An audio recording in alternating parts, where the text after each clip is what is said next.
Hi everyone, आज हम लोग पैकेजिंग के बारे में देखेंगे। लेक्चर नंबर 2 है। ठीक है, डीएनए का पैकेजिंग देखेंगे जितना भी होगा। ठीक है, पिछले क्लास में हम लोग डीएनए का सारा कुछ देख लिए थे। डीएनए के बीच का डिस्टेंस कितना होता है, उसका एंगल कितना होता है, सब कुछ देख लिए थे।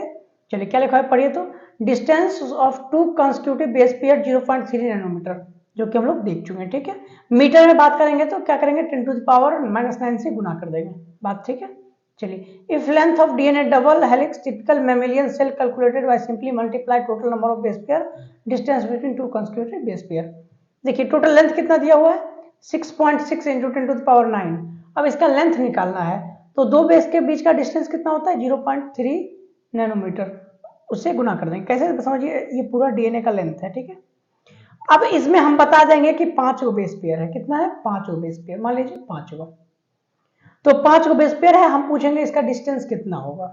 तो 5 है और कितना नैनोमीटर होता है, एक दो बेस के बीच का डिस्टेंस 0.34। इससे 5 को गुना कर देंगे, इतना ही आंसर आ जाएगा। ठीक है, वही तो हो जाएगा ना। जैसे दो पूरे 10 का था, एक टर्न में 10 बेस पेयर होता था, तो उसका था 3.4, तो उसका आधा हो जाएगा, 5 लिया तो। समझ में आ गया बात। चलिए, तो क्या करेंगे, लेंथ निकालना है तो पूरे ह्यूमन सेल में जो हम लोग का डीएनए है उसमें कितना बेस पेयर होता है, 6.6 इंटू 10⁻9।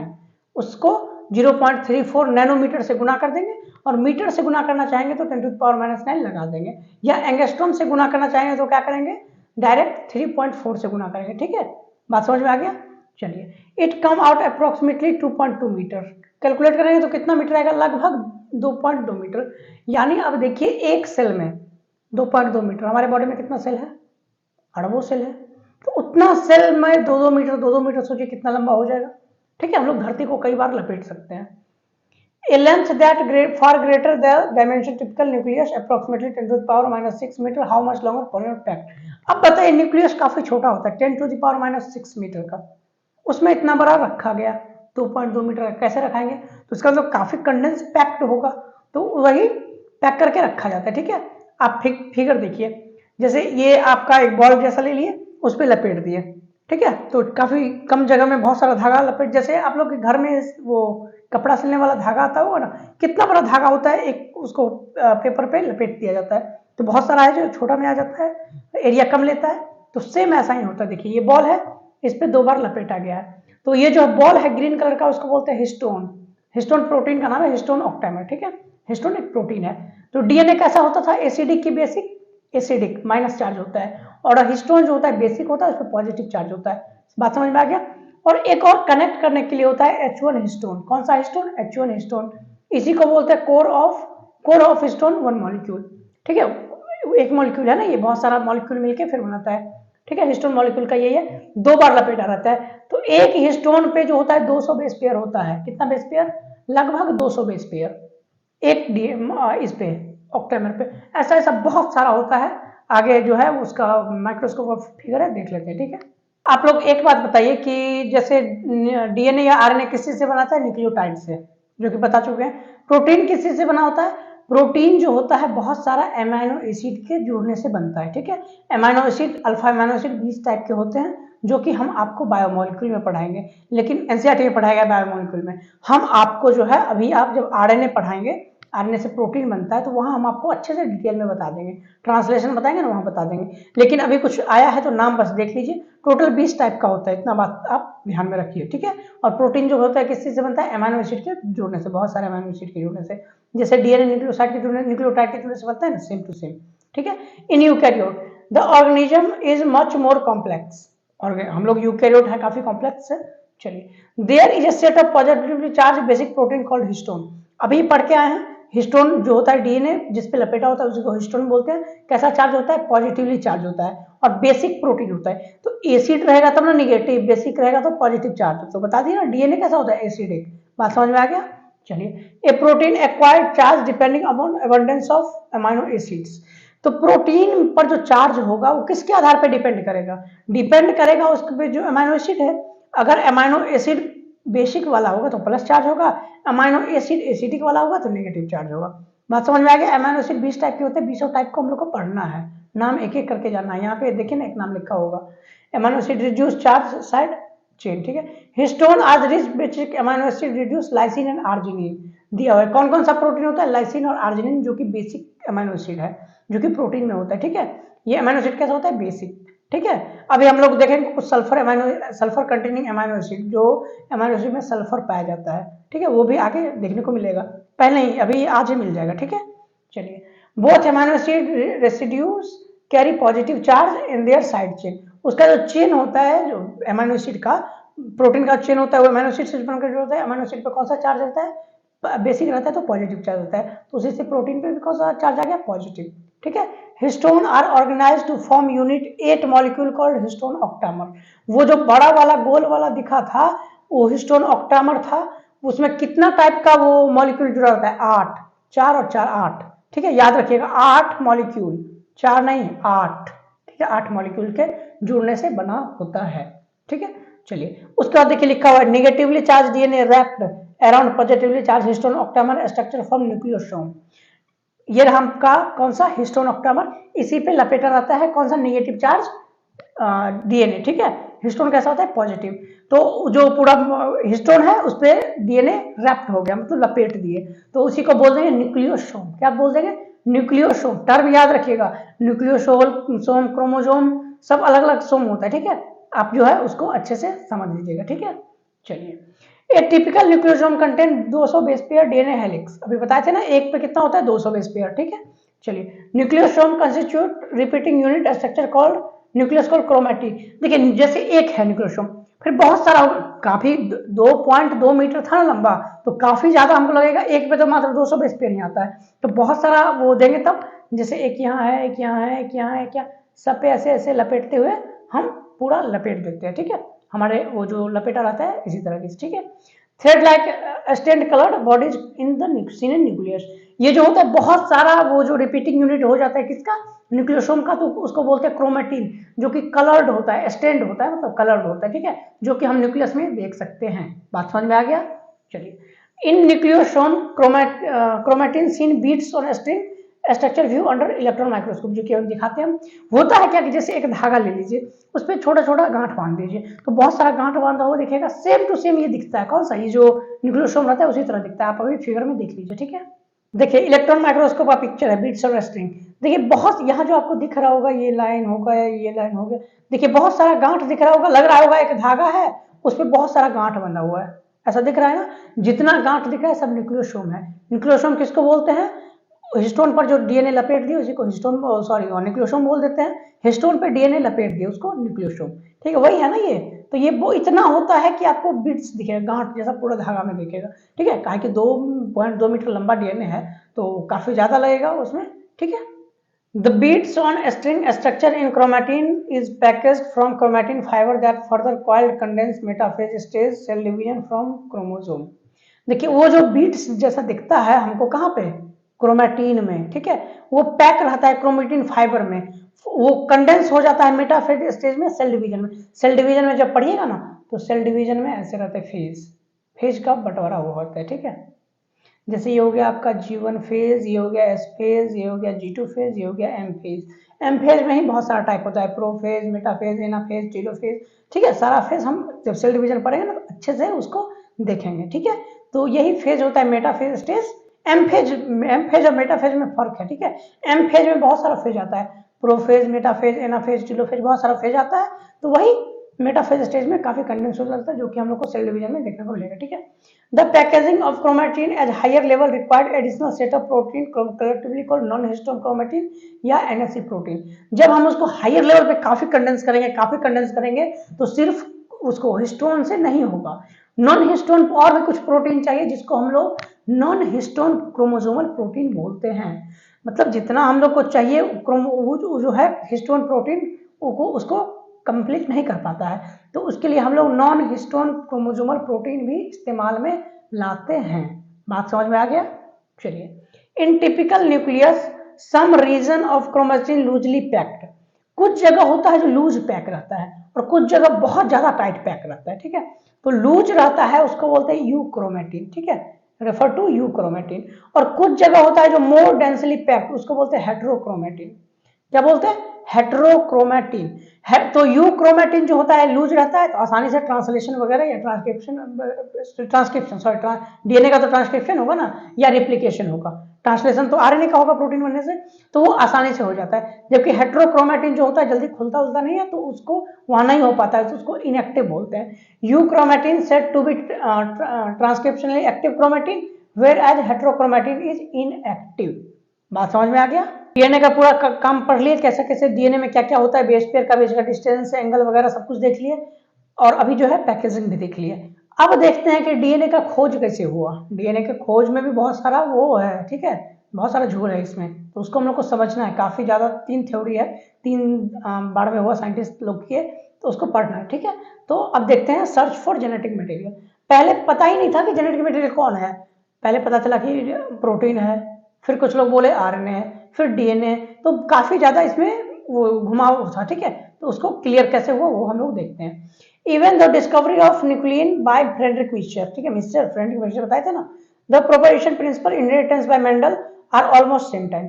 जब फ्रेडरिक मिस्चर दिए उसी टाइम मेंडल साहब भी दिए थे। जेनेटिक्स में पढ़ेंगे, मेंडल के फादर है ना, सॉरी जेनेटिक्स के फादर है ना मेंडल, तो वहां पे हम लोग देखेंगे, ठीक है। वो अभी नहीं देखे हैं, इससे पहले ही चैप्टर में था, पिछले वाले चैप्टर में वही था, लेकिन हम इसलिए देखे ताकि बिना इसको पढ़े हम लोग वहां नहीं समझ में आएगा। जब तक यहाँ नहीं पढ़ेंगे तो वहां समझ में नहीं आएगा, इसीलिए हम लोग ऐसे पढ़ रहे हैं जैसे समझ में आसानी से आए, ठीक है, वैसे पढ़ना है। बात समझ आ गया। But the DNA act as genetic material look along discovered by proof. तो डीएनए जेनेटिक मटेरियल है, आज हम लोग को पता है, पहले पहले तो नहीं पता था, कुछ प्रूफ हुआ होगा, वही देखेंगे। By 1926 quest determine mechanism for genetic inheritance reached molecular level. Previous discovery by Gregor John Mendel, Walter Sutton, Thomas Hunt Morgan, numerous other scientists has narrowed search chromosome located in nucleus of most cell, but question of molecule actually genetic material has not been answered. सब लोग research कर रहे थे, लेकिन बहुत सारे scientist का नाम लिए, और भी बहुत सारे साइंटिस्ट थे जो कर रहे थे, लेकिन किसी के पास ये आंसर नहीं था कि एक्चुअल में जेनेटिक मटेरियल है क्या। उसके लिए फिर रिसर्च चला, तो उस रिसर्च में पता चला कि डीएनए ही जेनेटिक मटेरियल है। अब कैसे पता चला वो हम लोग देखते हैं। चलिए, जेनेटिक मटेरियल का जो पता लगाने के लिए जब रेस चला, तो सबसे पहले आए फ्रेडरिक ग्रिफ्थ। कब आए? 1928 में। ट्रांसफॉर्मिंग प्रिंसिपल दिए। ये प्रिंसिपल क्या होता है पहले आप ये समझ लीजिए, तब पढ़िएगा, ठीक है। कौन से साइंटिस्ट का क्या नाम है? फ्रेडरिक ग्रिफ्थ, ठीक है। सबसे पहले यही है। इन्होंने क्या किया, एक निमोनिया कराने वाले बैक्टीरिया लिया, ठीक है, निमोनिया कराने वाले बैक्टीरिया को लिया इन्होंने, उसको 2 जगह ग्रो करवाया। एक था वो एस वाला और एक था आर वाला, 2 कॉलोनी हुआ, एक एस और आर। एस वाला जो था वो बीमारी फैलाता था, आर वाला जो है बीमारी नहीं फैलाता था। शॉर्ट में समझिए, पढ़ेंगे डिटेल में। एस वाला जो था वो बीमारी फैलाता था, आर वाला बीमारी नहीं फैलाता था। इन्होंने क्या किया, एक चूहे में एक बार एस वाला दिया, एक बार आर वाला दिया। तो जब एस वाला दिया तो चूहा मर गया, आर वाला दिया तो चूहा जिंदा रह गया। पहली बार किया। फिर इन्होंने क्या किया कि इसको जो है अलग अलग दिया, तो एस वाला दिया तो मर गया और आर वाला में जिंदा रह गया। फिर इन्होंने क्या किया, इन्होंने एस वाले को हीट कर दिया, अच्छे से हीट कर दिए, किल कर दिए, और फिर उसको डाले तो चूहा नहीं मरा, उसको नहीं मरा। लेकिन जब आर वाले के साथ में मिला के दिए तो चूहा मर गया। बात समझिए, जब एस वाले को केवल दिया गया तो चूहा मर गया क्योंकि बीमारी फैलाता था। आर वाले को दिया तो चूहा नहीं मरा क्योंकि बीमारी नहीं फैलाता था। फिर इन्होंने क्या किया, एस को अच्छे से हीट एंड किल कर दिया, तब डाला तो चूहा जिंदा रह गया, नहीं मरा। लेकिन फिर इन्होंने एस को हीट किल करके आर को मिला दिया साथ में और फिर डाला तो चूहा गया मर। तो इन्होंने बोला कि जब इन्होंने इनके दिमाग में आया कि ये एस वाला जब हीट किल कर दिया तो नहीं मरा, और जब साथ में मिला दिया तो मर गया। आर वाला से तो नहीं मरता है, फिक्स है, मरता है एस वाले से। तो ऐसा कुछ चीज होगा जो एस वाले से आर में चला गया, क्योंकि एस वाले को तो हम हीट किल कर दिए, तो कुछ ऐसा चीज बच गया होगा जो आर में चला गया और आर जो है चूहा को मार दिया। तो कुछ चीज गया है, क्या गया है वो इनको नहीं पता था, वही एक्चुअल में डीएनए था, ठीक है। इनको नहीं पता था कि क्या गया है। अब इसको पढ़िए तब अच्छे से आप लोग को समझ में आएगा। चलिए, क्या लिखा हुआ है, in series experiment Streptococcus pneumoniae bacterium responsible for pneumonia witnessed a miraculous transforming in the bacteria. Bacteria में ये कुछ ट्रांसफॉर्मिंग किए। During the course of his experiment living organism bacteria change physical form. तो ये जब मिराक्यूलस ट्रांसफॉर्मेशन किए तो उससे क्या हो गया कि जो बैक्टीरिया था वो फिजिकल फॉर्म जो है उसका चेंज हो गया। फिजिकल फॉर्म क्या हो गया, उसका चेंज हो गया। When streptococcus pneumonia bacteria are grow on culture plate, उसके बाद ये बैक्टीरिया को अच्छे से ग्रो किए। Some produce smooth shiny colony, S, smooth वाले को एस दे दिए और अदर जो है प्रोड्यूस रफ कॉलोनी उसको आर दे दिए, ठीक है। तो एस वाला और आर वाला, एस स्ट्रेन आर स्ट्रेन बोल दिए, ठीक है। Because S strain bacteria have mucus polysaccharide coat, वो जो एस वाला था उसके ऊपर जो है म्यूकस का कोट था, यानी पॉलीसेकेराइड का कोट था, जबकि आर स्ट्रेन के पास नहीं था, और उसी कोट के वजह से वो मार देता था। Mice infected with S strain virulent बोलते हैं, जो कि मार दिया। Die from pneumonia infection but mice infected are not in develop pneumonia. तो जब आर वाले को दिए तो चूहा नहीं मरा, एस वाले को दिए तो नहीं मरा, आर वाले में मर गया। क्यों? क्योंकि एस वाला के पास क्या था, म्यूकस कोट था, तो वो मार दिया, निमोनिया करा दिया, लेकिन आर वाला नहीं कराया। तो अगर हमारे बॉडी में कुछ भी होता है तो डीएनए के मर्जी से ही होता है, ठीक है। कोई भी म्यूकस बनता हो, कुछ भी बनता हो, वो डीएनए का ही काम है। तो इसके ऊपर जो बना कौन बनाया? डीएनए ही बनाया, ठीक है। तो और आर के पास वैसा था नहीं तो नहीं मरा, ठीक है। तो जब एस स्ट्रेन डाला गया, इंजेक्ट किया गया माइस में, तो चूहा जिंदा रहा, और जब आर स्ट्रेन चूहा मर गया, और जब आर स्ट्रेन डाला गया तो चूहा जिंदा रह गया, ठीक है। उसके बाद इन्होंने एस स्ट्रेन को हीट एंड किल कर दिए और फिर डाले तो चूहा जिंदा रह गया। यानी एस वाला डाले तो मर गया, लेकिन अब उसको हीट किल कर दिया तो जिंदा रह गया। उसके बाद ये एक बार और किए कि हीट किल वाला लिए और उसमें आर वाला जिंदा वाला मिला दिए और इंजेक्ट किया तो चूहा मर गया। अब इनका दिमाग काम नहीं किया, क्या हुआ? तब इन्होंने बोला कि कुछ ऐसा एस में है जो कि आर में चला गया है, इसी की वजह से चूहा मर गया। अब क्या चीज है वो इनको नहीं पता। Griffith was able kill bacteria heating them, he observe that heat and kill strain bacteria injected mice did not kill, यही वाला है ना, डिड नॉट किल, ठीक है। When he inject mixture heat kill S live R bacteria, R वाला जो था जिंदा था उसके साथ मिक्स कर दिया। The mice die, moreover record living S bacteria from dead mice. देखिए पहले बताए थे कि एस वाला मार देता था, लेकिन यहाँ पे आप एस वाला जो है हीट किल करने के बाद नहीं मारा, लेकिन जब हीट किल किया हुआ आर में डाले तो चूहा गया मर, ठीक है। ये जो पहला पैराग्राफ है ये ऊपर वाले के लिए है और दूसरा पैराग्राफ नीचे वाले के लिए है। बात समझ में आया? तब ये इनका कंक्लूजन क्या आया देखते हैं। अब कंक्लूजन आया, he conclude that R. Stain bacteria had somehow been transformed heat kill S. Stain bacteria। R वाले में कुछ ना कुछ गया है, किस चीज से? S में जिसको हीट और किल किए थे। Some transforming principle transferred S heat kill S strain, ठीक है, had enabled the R strain synthesize smooth polysaccharide coat become virulent। R वाला जो है स्मूथ पॉलीसेकेराइड कोट नहीं था उसके पास, एस वाला के पास था, लेकिन एस वाला को हम हीट किल कर दिए तो, लेकिन उसके बाद भी चूहा मर गया, यानी आर वाले में पाया गया वो क्या बोलते हैं, पॉलीसेकेराइड का कोट। तो इसका मतलब है कि एस वाले से कुछ तो कुछ आर में गया था, ठीक है। इसी को यानी ट्रांसफर हुआ, तो इसीलिए नाम पर गया ट्रांसफॉर्मिंग प्रिंसिपल। फ्रेडरिक ग्रिफ्थ दिए थे 1926 में। बात समझ में आ गया? चलिए, this must be due to transfer of genetic material. इन्होंने बोला कि पक्का ये गारंटी है कि जेनेटिक मटेरियल ही गया है, लेकिन क्या गया है ये हमको नहीं पता है। However the biochemical nature of genetic material was not defined his experiment. इनके एक्सपेरिमेंट में ये नहीं पता चला कि वो मटेरियल कौन सा था, लेकिन ये पता था कि कुछ ना कुछ गया है और वही जेनेटिक मटेरियल है, इतना ये कंफर्म थे, लेकिन ये नहीं पता था कि डीएनए ही है, ठीक है। चलिए, बायोकेमिकल कैरेक्टराइजेशन हुआ उसी ट्रांसफॉर्मिंग प्रिंसिपल का। ये 3 साइंटिस्ट मिलके किए, Avery, McLeod, McCarty. Oswald Avery, Colin McLeod और मैकलिन मैकार्टी, तीनों साइंटिस्ट मिलके किए। कितना साल में? 11 साल में, ठीक है। 33 से 44, 1933 से लेकर 1944 तक किए, ठीक है। लेकिन दुख की बात है कि इनके बाद से कोई कन्विंस नहीं हुए। एक्चुअल में इनका बात सही था, लेकिन इनके बाद से कोई भी कन्विंस नहीं हुआ, कोई भी इनका बात मानने के लिए तैयार नहीं हुआ, लेकिन इनका बात सही था, इसीलिए पढ़ना जरूरी है। जो हम लोग करते थे, एस को हीट किल किए, आर में मिला दिए, तब डाले तो चूहा मर जाता था। जैसे एस वाले को सीधा डाले तो चूहा मर गया, आर वाले को सीधा डाले तो नहीं मरा, एस वाले को हीट किल करके डाले तो नहीं मरा, लेकिन एस वाले को हीट किल करके आर में मिला दिया तो चूहा मर गया। तो एस वाले को हीट किल किए और आर में मिलाने से पहले थोड़ा सा उसमें कुछ एक्सपेरिमेंट किए। The genetic material was thought to be protein. उससे पहले माना जाता था कि जेनेटिक मटेरियल कौन सा है? प्रोटीन है, ठीक है। They worked to be determine biochemical nature of transforming principle in Griffith experiment. They purified biochemical protein, DNA, RNA। सबको इन्होंने अच्छे से प्यूरिफाई किया, मतलब जैसे ही एक्सपेरिमेंट किया सबको इन्होंने वो अपने लिस्ट में लिया। From the heat kill as C once transformed R into cell. They discovered DNA from as cause R bacteria from transport. इन्होंने पता कर लिया कि वो जो है डीएनए जो ही आर में जो जाता है, कौन सा जाता है, डीएनए ही जाता है। ये कंफर्म कर लिया। कैसे कंफर्म किए? एस वाले को हिट किल किए, हिट किल कर लिए। अब उसको आर में डालने से पहले एंजाइम डालना शुरू किए, प्रोटीनेज डाल दिए, सारा प्रोटीन डाइजेस्ट, लाइपेज डाल दिए, सारा लाइपेज डाइजेस्ट। तो एक एक बार किए, प्रोटीन डाले और फिर आर में डाले, फिर चूहा में डाले, तो चूहा मर गया। इसका मतलब प्रोटीन ट्रांसफर नहीं होता है। लाइपेज डाले और फिर उसमें आर मिलाए डाले तो नहीं, मर गया, मतलब लिपिड भी नहीं जाता है। तब क्या किया, डीएनए डाले, डीएनए डाइजेस्ट हो गया, अब डाले तो चूहा जिंदा रह गया। इसका मतलब ये समझ गए कि डीएनए ही जाता था, इसीलिए जब हम डीएनए को डाइजेस्ट कर दिए तो ये नहीं गया, इसका मतलब डीएनए ही जाता था। ठीक है।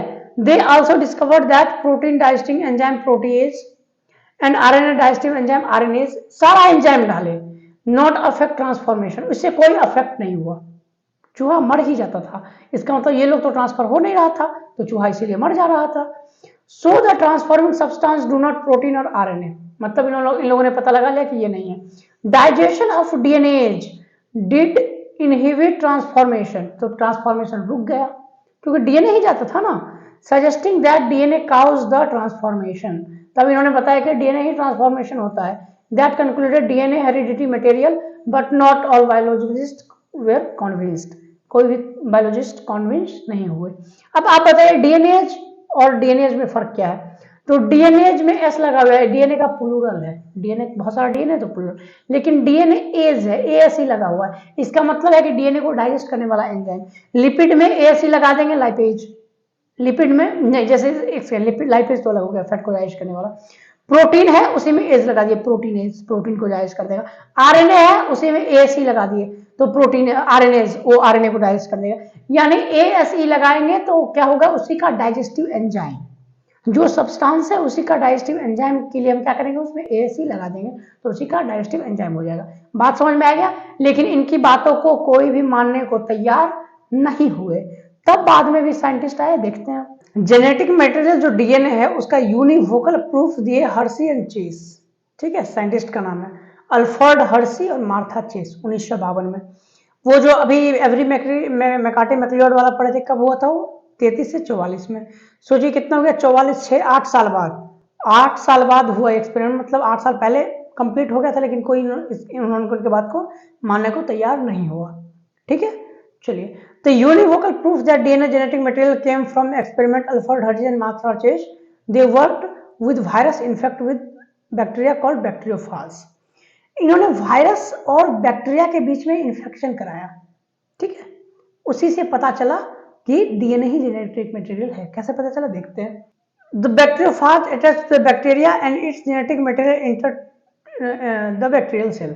देखिए बैक्टीरियोफाज क्या है, वायरस है, उसको एक बैक्टीरिया पे अटैच कराती है।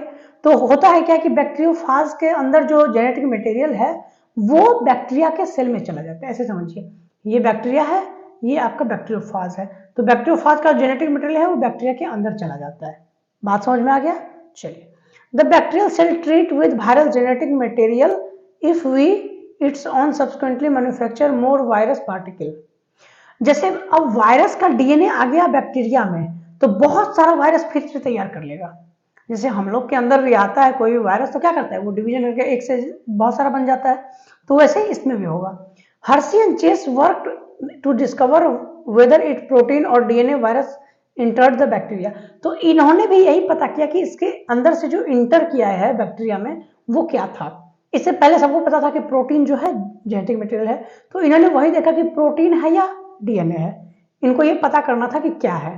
ठीक है, तो इन्होंने क्या किया, they grow some viruses on medium. कुछ वायरस, कौन सा वायरस, बैक्टीरियोफाज, उसको एक मीडियम में ग्रो करवाए। Contain radio active phosphorus. अच्छा एक बात बताइए, रेडियो एक्टिव फास्फोरस, तो फास्फोरस किस में होता है, प्रोटीन में या डीएनए में? डीएनए पढ़ाए थे ना, बताए थे ना, H3PO4 पी फास्फोरस किस में होता है, डीएनए में, न्यूक्लियोटाइड में होता है ना। ठीक है, तो फास्फोरस किस में हो गया, डीएनए में। Some on medium that contain radioactive sulphur. अब सल्फर किस में होता है, तो अभी हम आपको बोले थे कि सल्फर कंटेनिंग एमाइनो एसिड कुछ होते हैं जैसे सिस्टीन हो गया, मेथियोनिन हो गया, ये कौन से हैं? आपका sulphur containing amino acids. 20 amino acid बताए थे ना, अब बोले थे ना बताएंगे, तो वही 20 में से ये भी है 2 सल्फर कंटेनिंग एमाइनो एसिड, इसमें सल्फर पाया जाता है।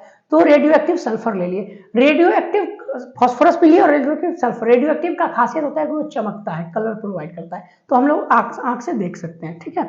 चलिए, तो इन्होंने रेडियो एक्टिव सल्फर लिया, तो सल्फर किस में होगा? प्रोटीन में होगा। तो इनको तो यही पता करना था कि प्रोटीन है या डीएनए। तो डीएनए अगर है तो फास्फोरस चमकेगा, और अगर प्रोटीन है तो सल्फर चमकेगा। तो अगर सल्फर चमक गया तो समझ जाएंगे कि इसमें प्रोटीन गया, फास्फोरस चमक गया तो हम लोग समझ जाएंगे कि डीएनए गया। तो वही हुआ, फास्फोरस चमक गया। कैसे कैसे हुआ अभी देखते हैं।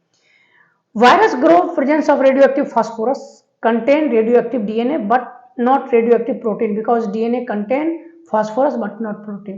Similarly, virus grow radioactive sulfur contain radioactive protein but not radioactive DNA because DNA does not contain sulfur.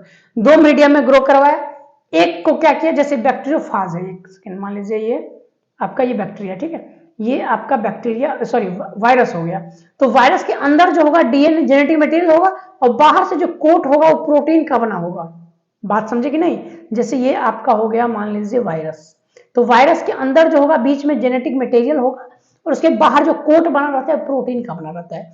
तो 2 मीडियम में ग्रो करवाया, एक में प्रोटीन के कोट को चमकीला बना दिया यानी सल्फर वाला, और एक में डीएनए को चमकीला बना दिया यानी फास्फोरस वाला।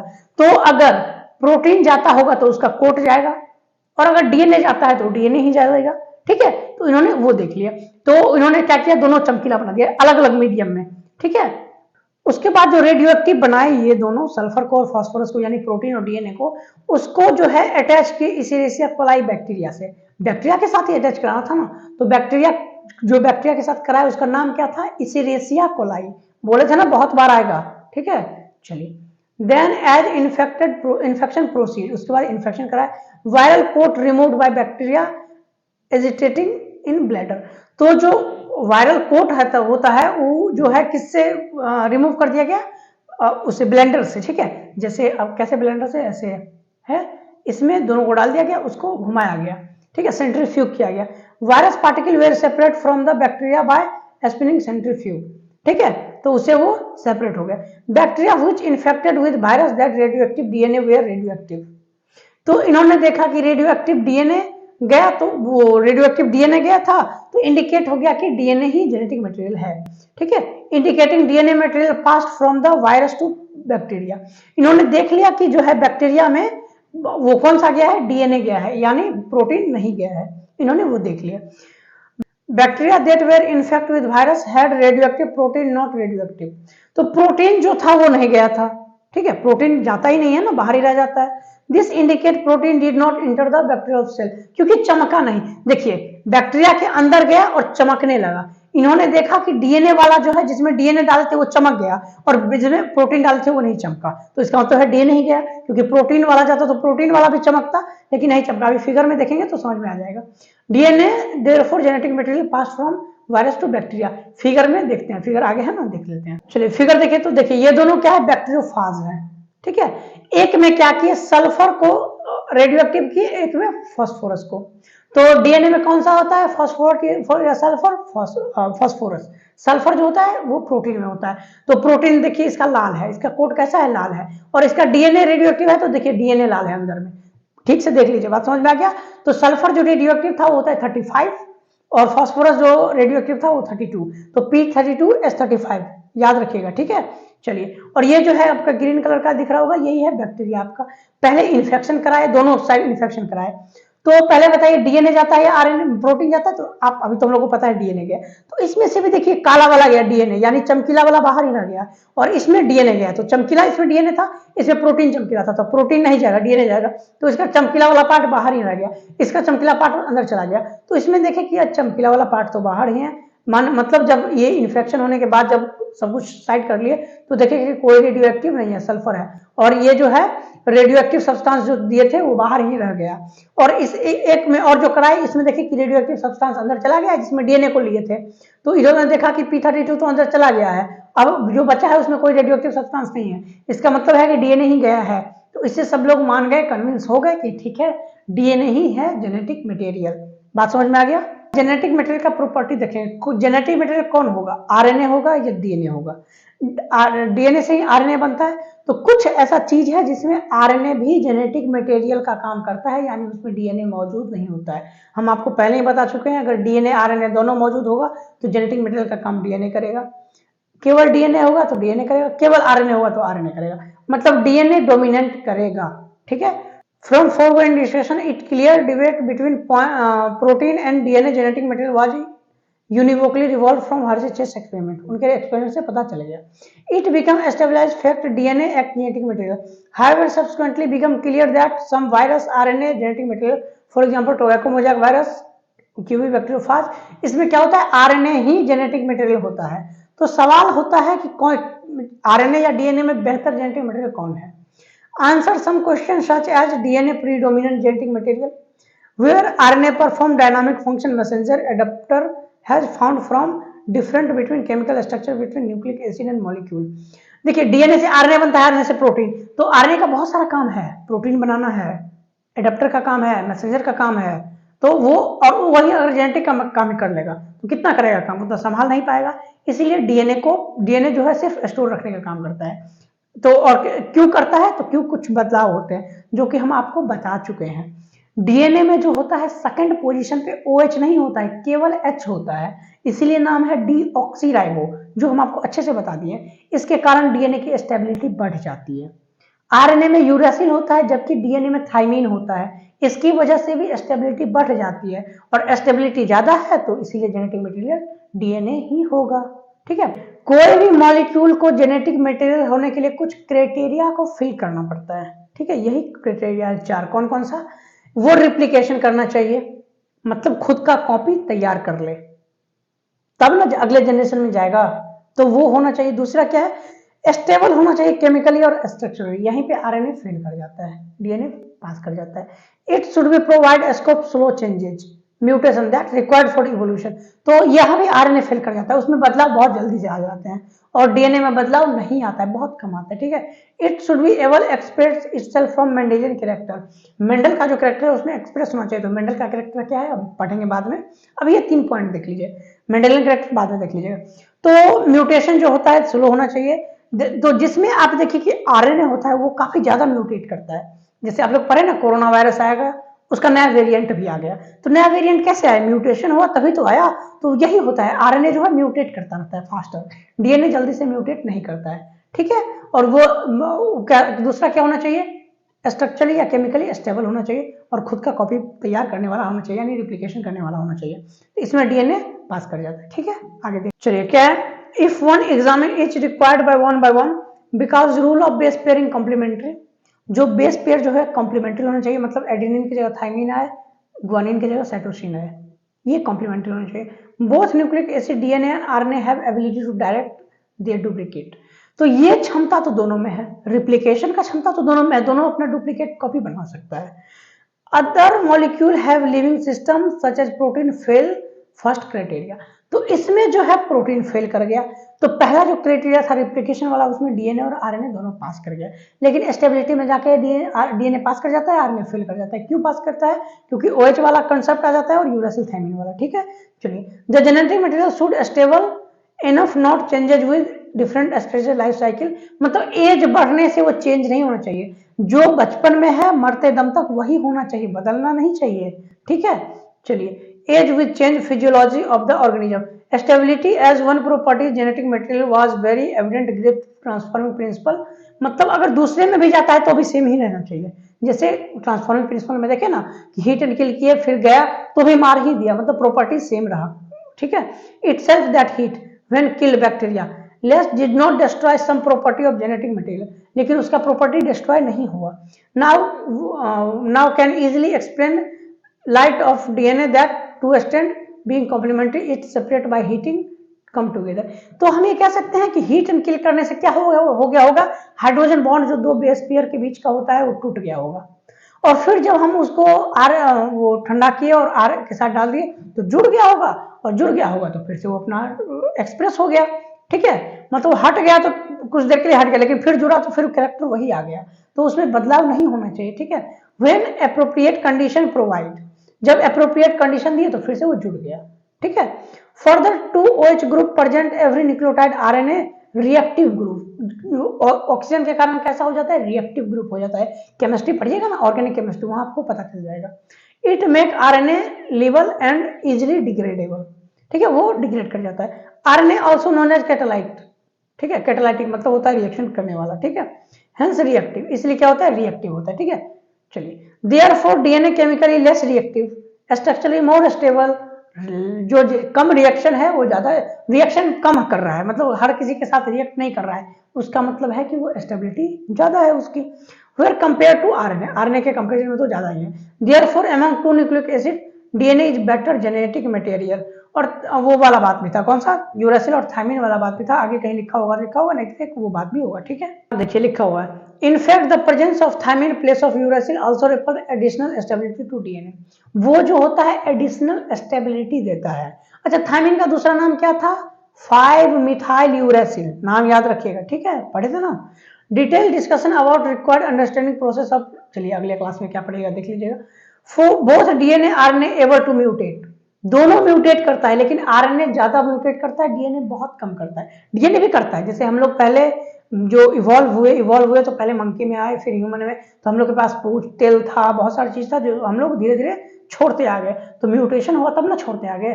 तो म्यूटेशन डीएनए में भी होता है, बट काफी स्लो रेट से होता है, आरएनए में काफी ज्यादा होता है। इसीलिए देखते हैं ना, 2 महीना हुआ नहीं, बोल दिया, खबर आने लगा कि कोरोना का नया वेरिएंट आ गया। क्यों आ गया, म्यूटेशन से आया। In fact RNA being unstable mutate faster rate, consequently virus having RNA genome and shorter life span mutate and evolve faster, इसलिए इवॉल्व जल्दी जल्दी वो म्यूटेट कर जाता है, ठीक है। चलिए, RNA can directly code synthesis of protein, देखिए आरएनए जो है प्रोटीन बनाता है, ट्रांसलेशन बोलते हैं ना उसको, तो वो जब ट्रांसलेशन पढ़ेंगे तो देख लेंगे, वो डायरेक्ट कोड करता है, hence easily express character. DNA जबकि एक्सप्रेस डायरेक्ट नहीं करता, ये पहले आरएनए बनाएगा तब प्रोटीन बनाएगा। आरएनए क्या है, डायरेक्ट प्रोटीन बनाया, उसका कैरेक्टर दिख गया क्या है, लेकिन डीएनए का ऐसा कोई कैरेक्टर नहीं दिखता, क्योंकि पहले वो आरएनए बनाएगा तब प्रोटीन बनेगा, तो आरएनए पे डिपेंड रहता है। DNA however DNA depend RNA for synthesis of protein, protein synthesis machinery has evolved around RNA. The above discussion indicate both RNA and DNA function as genetic material, but DNA being more stable is referred storage of genetic information. For transmission genetic information, RNA is better. तो RNA से better कौन सा है, genetic information के लिए better कौन है, RNA. Information को एक जगह से दूसरे जगह ट्रांसमिशन करने के लिए, भेजने के लिए आरएनए बेटर है, लेकिन स्टोर करने के लिए कौन है, डीएनए बेटर है। तो जेनेटिक मटेरियल कौन सा बेटर हो गया, डीएनए, ठीक है। ठीक है, तो बाकी का क्लास हम लोग अगले लेक्चर में करेंगे, बाकी का पढ़ाई करेंगे अगले लेक्चर में, ठीक है। तब तक के लिए आप लोग जो है वीडियो को लाइक कर दीजिए, चैनल को सब्सक्राइब कर दीजिए, वीडियो को शेयर कर दीजिए जितने भी आपके दोस्त हैं, ठीक है। तो बाय बाय, टेक केयर।